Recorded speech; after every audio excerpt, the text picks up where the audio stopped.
Тэгээд тэр хүмүүс чи ажлаа хийхгүй штэ худлаа штэ гэрээс ажиллана гэдэг чи худлаа штэ. Тэр нэг юм багахан зохион байгуулалтыг хийчихэд л болчих юм байна. За хурлын цагийг зохицуулчлаа. Тэгээд би яах юм бэ гэхээр уучлаарай яахчгүй. Зүгээр яг хоцролттой тэмцэх хэрэгтэй юм уу? Дээрээс нэмээд гэрээс ажиллахыг яаж зохион байгуулах вэ гэсэн хоёр асуултанд өнөөдөр хариулцгаая.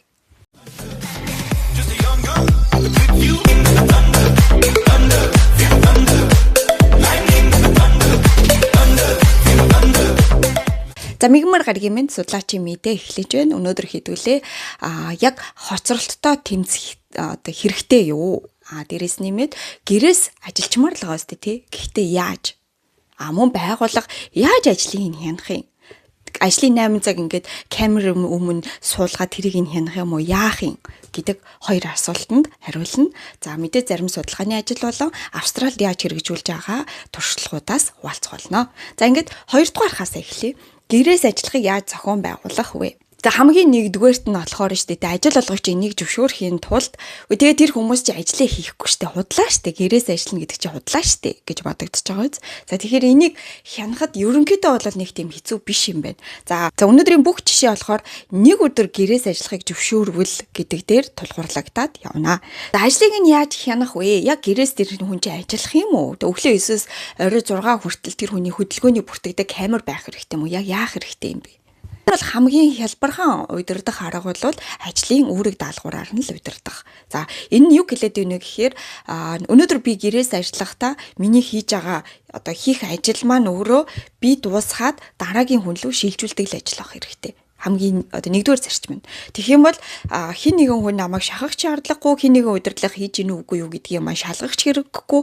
Би дуусаад дараагийн хүн шилжүүлнэ. Дараагийн хүний ажил эхлэх ёстой. Хэрвээ би дуусгаад өгөхгүй бол дараагийн үний ажил эхлэхгүй. Тэгэхээр даваа гарагт би асуудалтай нүр тулнаа л гэсэн үг байна. Үгүй бол угаасаа л тогтмол хийгддэг ажил байгаа бол тэр хүн энэ ажлыг л ажлын 8 цагт хийдэг ингээд тодорхой болцсон бол энэ үр үнэхээр амархан тий. За тэгвэл чи тэр хэсгээ ажлын 8 цагта гэрээс ажиллахдаа хийчээрэй гэж хэлчих болж байгаа гэсэн үг. За тэгэнгүүт жишээ нь багш нарыг бас гэрээс ажиллуулж болж гинөө. За гэхдээ энэ төр их сургуулийн багш нар шүү 10 жилийнх биш. Нөгөө бие даалтуудыг шалгахдаа гэрээс ажиллаад тэр үедээ бие даалтууд дээр ажиллах, суралцагч нарын зөвлөгөөн дээр ажиллах, мөн судалгаанууд дээр ажиллах тэр жишээ нь багш нарыг бол гэрээс ажиллуулж бас яаж ийн вэ гэхээр болж байна. За тэгэхээр ер нь л хамгийн хялбархан арга нь юу вэ гэхээр тэр ажлыг дуусгаад тэгээд дараагийн хүн рүү шилжүүлдэг. Эсвэл тэр ажлыг дуусгаад дараагийн 7 хоногт яг тэр ажлынхан дараагийн процесс нь буюу дараагийн алхам нь эхэлдэг. Ийм л ажлыг нь за чи гэрээс ажиллахдаа энийг хийгээрэй гэж өгчих юм бол энийг ерөөсөө хянж манах шаардлагагүй. Угаасаа хийсэн хийгээгүй нь ойлгомжтой болчих юм байна. За дараа нь тэр ажлын цагийг яаж зохион байгуулах юм бэ? Тэр хүн чинь гэрээсээ ажиллаж байхдаа ингээл хүүхд мөхтөө аваад ингээл бас ажлын цагийг үргэлжлүүлээл явна штэ гэж бас бодож байгаа.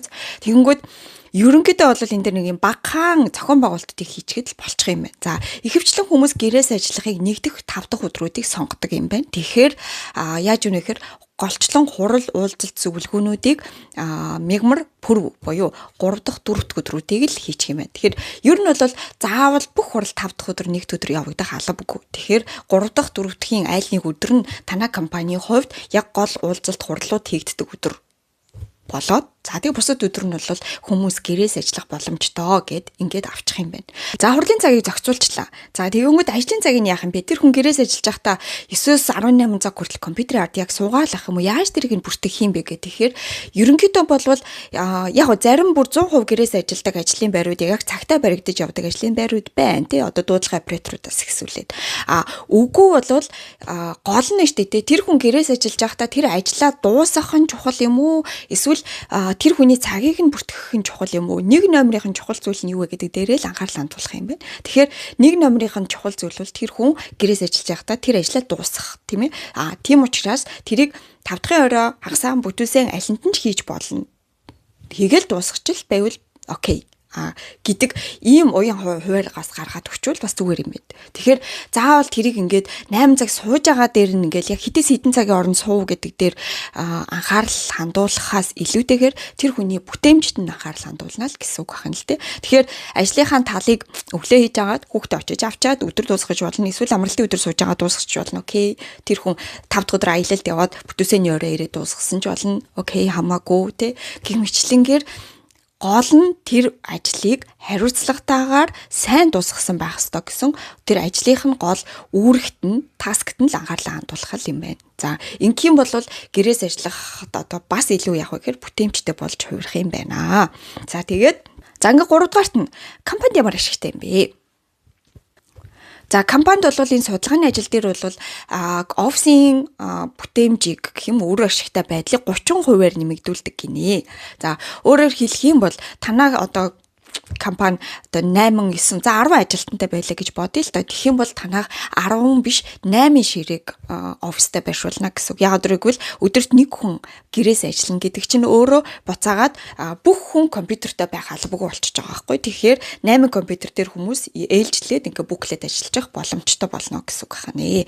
За ингэснээрээ офисын сул талбаанууд нэмэгдэн энэ дээрээ хурлын өрөө бусад одоо цай кофений тоглох хэсгүүдийг нэмж өгч болно. Эсвэл офисын түрээсийн багаж явах гэхээр багасгаж болно. За тэгвэл 4 дахь өдөр бүгдээрээ ирэхээр яах юм бэ? Яаж зохион байгуулах юм бэ? 10 хүнтэй 8 ширээтэй байгаад штэ гэдэг асуудал үүсэж байгаа.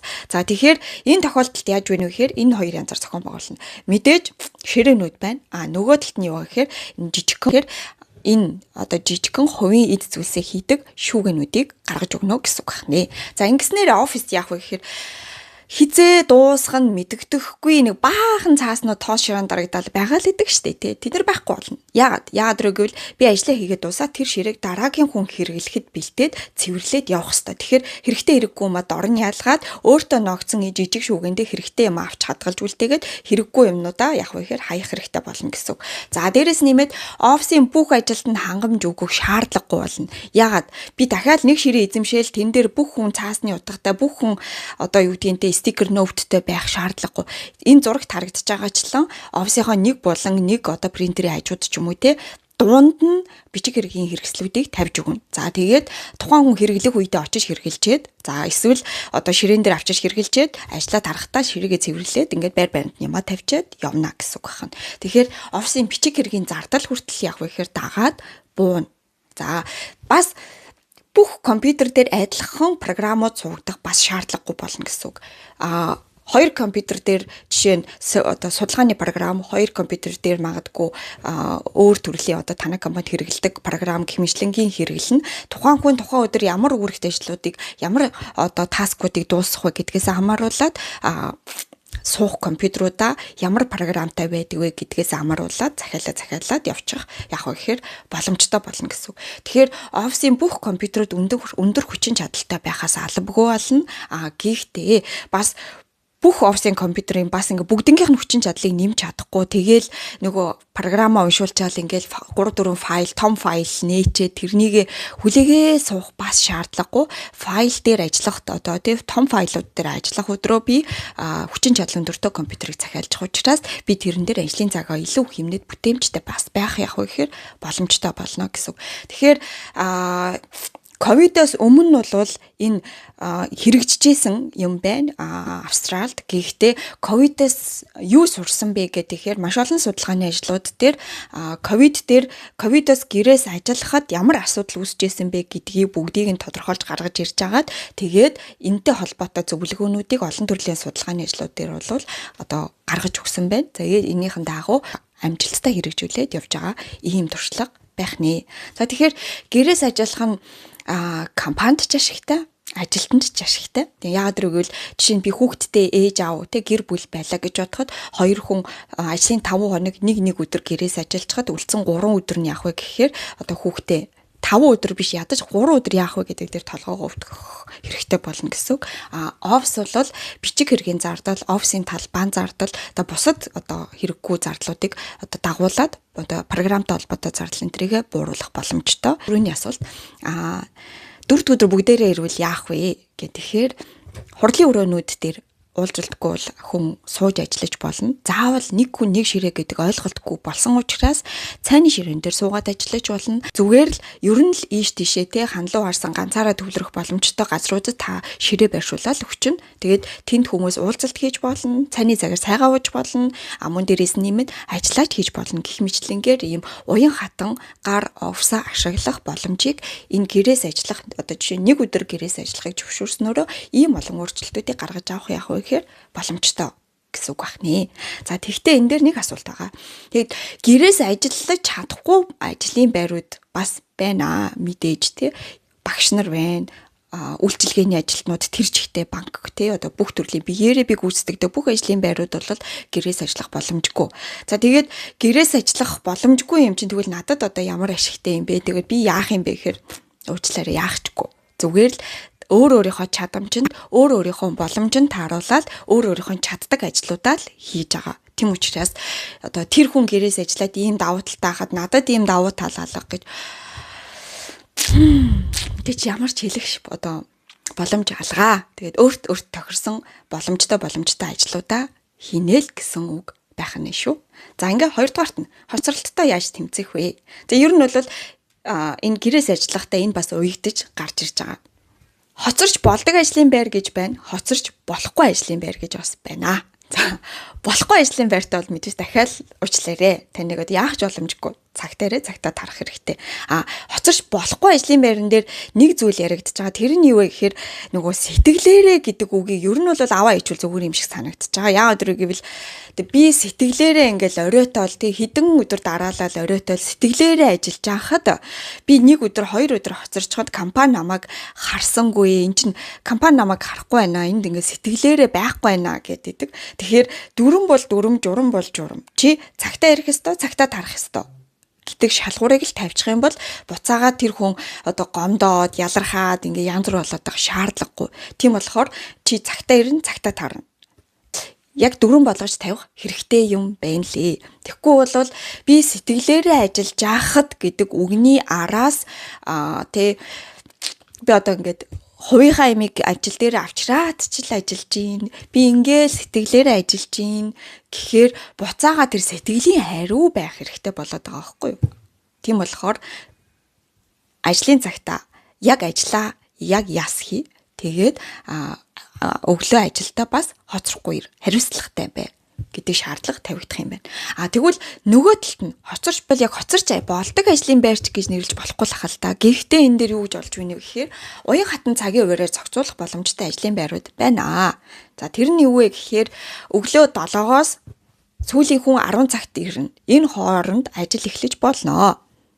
За тэгвэл танаа одоо компани хурал уулзалтууд юу вэ болох вэ гэхээр 10 цагаас эхлээд 15 цагт дуусдаг байх ёстой. Яг гэвэл 7-д ирсэн ажилтан чинь 16 цагт ажиллаад тарах ёстой байхгүй юу? Тэгэхээр чинь 16 цагаас хурал эхлэж болохгүй. Нэг цагийн өмнө ядаж. Тэгэхээр 15 цагт хурал одоо сүүлийн хурал 15 цагт л зарлагдах ёстой байх нэ. Ингээд 10-аас 16 цагийн хооронд хурал уулзалт альва зүйлсүүд зохион байгуулагдана. Тэгэхээр ажилтнууд маань 7-оос 10 цагийн хооронд ирээд магадгүй одоо 16 цагаас 19 цагийн хооронд бол ажил тараад за ингээ хамгийн сүүлд юу гэхээр 20 цаг гэхэд ч юм уу те эсвэл 22 цаг гэхэд танаа оффист хүн үлдэхгүй байх ёстой гэдэг энэ дүрмийг гаргаж өгөх ёстой юм байна. Тэгхгүйгээр за ер нь л одоо ажилтнууд ажиллаж болно. Гэхдээ одоо юу гэдгийг те 10-аас 16 цагийн хооронд хурлууд тэгдэн бусад цагууд дээр ирж очиж болно гэд ингээд тэгээд тарах цаг нь хизээ ихэд офс хоосон болох ёстой вэ гэдэг цагийг гаргаж өгөхгүй болох юм бол дахиад нөгөө нэг сэтгэлээрээ гэдэг асуудал маань эхэлнэ. За гэдэг чинь өөрөө яг нөгөө нэг тэр хүмүүсийн ажлын цаг бүтээмжтэй ингээ багаараа хамтарч ажиллах энэ төр гэл асуудлууд маань өөрөө үүсч эхэлдэм байна. Нэгдүгээрт хоёрдугаарт болохоор байн ингээ оройтож ажиллаад ах юм бол тэр хүн чинь өглөө одоо хамтлаа унтаж чадахгүй бол тархин бүтэн амарч чадахгүй. Тарих бүтэн амарч чадахгүй байх гэдэг чинь бүтэн бүтээмжийг үзүүлж чадахгүй гэдэг л асуудал руу тулгарна. Тэгэхээр яах нь вэ? Зарим ажлын байран дээр хоцролттой тэмцээд байх шаардлагагүй. Зүгээр л уян хатан цагийн хувааруудыг гаргаад өгчих. За тэгээд хэрвээ шаардлагатай бол хурлуудаа жишээ нь уулзалтуудаа 10 цагаас товлоод өгчих. Тэгэхээр тэр хүн тэрнээс илүү хойшоогоо ирэхгүйгээр одоо ажлаа зохицуулаад байх боломжтой болно. Хэрвээ тэгээд одоо ажлаа зохицуулж чадахгүй байгаа бол тэр ер нь бол тэр хүнтэй сахилгын арга хэмжээнүүдийг нь л тооцох хэрэгтэй. Хууль бол хууль, дүрм бол дүрм гэдэг зарчим үйлчлэх хэрэгтэй л гэсэн үг байна. Тэгээ удирдах албан тушаалтнууд яадаг вэ гэхээр албан тушаал ахих тусмаа хүмүүс ерөнхийдөө бол энэ ажлын 8 цагт ажиллаж чадна гэдэг ойлголт бол байхгүй болох юм байна. Австралид ч гэсэн ялгаагүй байна. Ажлын 8 цагтаа тэр хүний биеийн тараад явсан ч гэсэндээ нөгөө ажлын чатууд дээрээ ч юм уу тэр ажлын цаг дуустал одоо тухайн багийг удирдах байгаа тухайн асуудлыг хариуцж байгаа одоо удирдах албан тушаалтан бол ер нь бол ажил нь гэж бүрэн дуустдаггүй. Тийм учраас тэр хүнтэй инсентив бонус буюу үр дүнгийн бонусын талаар ярьдаг. Гэсэндээ тухайн жилдээ төлөвлөсөн үр дүндээ хүрч чадахгүй бол тэр бонусыг авахгүй. Яагаад гэвэл би үр дүнтэй ажиллаж чадаагүй байна. Хэрвээ хүрч чадсан бөгөөд давуулан биелүүлсэн бол би тохирох урамшууллаа. Ажлын 8 цагт асаа илүү цагаар ажилласныхаа хариуд авна гэдэг ийм л систем энэ дээр явдаг юм байна. Ажлын 8 цагтаа бол яг ингээ офис дээр удирдах ажилтнууд суугаад үлдээд байна уу гэвэл үгүй. Гэхдээ одоо нөгөө чат альва зүйлүүд дээр ингээ хянах зүйлүүд дээрээ бол хариу одоо яг цагтаа бол өгөөд одоо хамгийн сүүлийн хүн тэр ажлаас хизээ дуусна. Тэр цагт одоо тэр удирдах албан тушаалт ингээ санаа амраад чатаа ингээ харахгүй байх тохиолдол бол айгүй бас адилхан л хаач гэсэн адилхан л байдаг юм байна гэж бас хэлмээр байна. За ингээд хэдүүлээ ухаалаг ажиллацгаая. Яг тухайн ажилтны хоцролттой тэмцэх нь өөрөө танай ажилд чухал байна уу? Эсвэл тухайн ажилтны одоо бүтээмжтэй тэмцэх нь чухал байна уу гэдэг тэр нэг номерын чухал зүйл чинь юу вэ гэдэг тэр хэрвээ чи баг удирдах байгаа бол анхаарад хараад үзээрэй. Хоцорч болохгүй ажлын байрууд байгаа бол зохион байгуулалтаа буюу ажлын тарах цагтаа л тэр хүнтэй ярих хэрэгтэй. Чи цагтаа тарна, хариуцлагатай. Би энэ дээр бол хариуцлагатай хандна. Чи цагтаа тарна.